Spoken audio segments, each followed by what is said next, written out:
జై తెలంగాణ జై తెలంగాణ ఇవాళ జగిత్యాల జిల్లాకు వచ్చాము. జగిత్యాల నియోజకవర్గంలో హబ్సీపూర్ గ్రామంలో బీఆర్ఎస్ పార్టీ సర్పంచ్ గారు మారు రాజేశ్వర్ రెడ్డి గారిని అక్రమంగా తనకు సంబంధం లేనటువంటి కేసులో ఇరికించి కక్షపూరితంగా ఇక్కడ స్థానిక కాంగ్రెస్ పార్టీ ఎమ్మెల్సీ గారు జీవన్ రెడ్డి గారు మరి అధికార బదిలీ జరిగినటువంటి వెనువెంటనే కక్షపూరితంగా కేసు పెట్టి వారిని అరెస్ట్ చేసి జైల్లో ఉంచడం జరిగింది.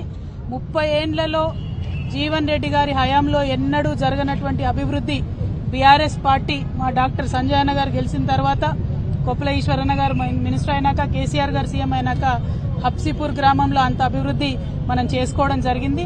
జరిగినటువంటి అభివృద్ధిని ఓర్వలేక మరి అధికారం మారిన వెంటనే మా సర్పంచ్ గారిని జైల్లో వేయడం అన్నది చాలా దారుణం. కక్షపూరితంగా ఇట్లా జీవన్ రెడ్డి గారు మా కార్యకర్తల పైన కేసులు పెట్టడాన్ని మేము చూస్తూ ఊరుకోం. చట్టపరంగా ఎదుర్కొంటాం, వీధులలో ఎదుర్కొంటాం, అన్ని రకాలుగా కూడా ఎదుర్కొంటాం. ప్రజలకు రాజకీయంగా మీరు చేస్తున్నటువంటి అంశాలన్నింటినీ కూడా ఎప్పటికప్పుడు వివరించి చెప్తామని కూడా ఈ సందర్భంగా తెలియజేస్తా ఉన్నాను. చాలా సీనియర్ నాయకులు జీవన్ రెడ్డి గారు కాంగ్రెస్ పార్టీ అధికారంలోకి రావాలే రావాలే రావాలే అన్నారు.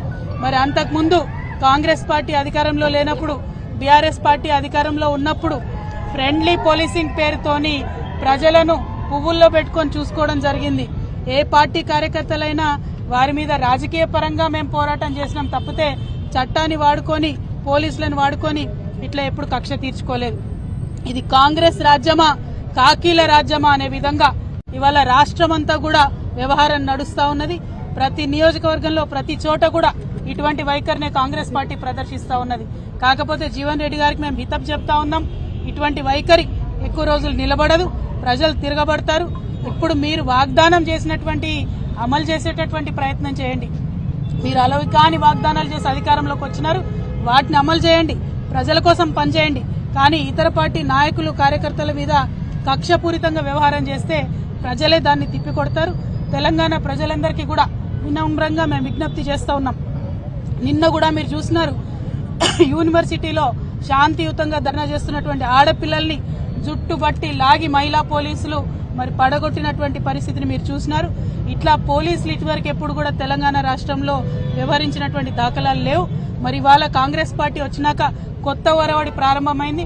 మరి ఇటువంటి అధికారం పోలీసులకు ఇచ్చి ఇది నిజంగా కాంగ్రెస్ పార్టీ రాజ్యమా, కాకీల రాజ్యమా అనే విధంగా చేస్తా ఉన్నారు. దీన్ని మేము తీవ్రంగా ఖండిస్తా ఉన్నాం.